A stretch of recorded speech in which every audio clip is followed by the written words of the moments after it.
Giring ingin kembali ke dunia musik setelah 10 tahun meninggalkan bandnya. Giring Ganesha, ex-vokalis Nidji, berkeinginan kembali untuk berkarya di belantika musik. Apalagi, Giring Ganesha sudah hampir 1 dekade meninggalkan bandnya, Nidji untuk fokus di dunia politik.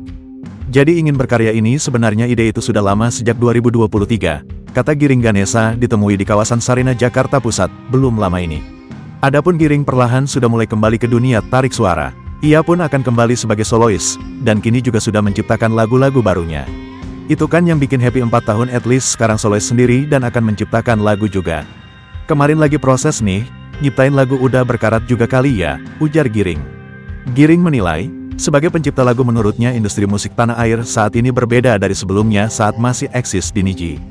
Hal itu pun menjadi tantangan Giring untuk beradaptasi mengikuti perkembangan zaman. Bikin lirik jauh lebih sulit sekarang, mungkin adaptasi nggak pernah surut, tetapi bikin lirik tantangan. Karena penikmat musik zaman sekarang berbeda dengan zaman saya, jelas Giring.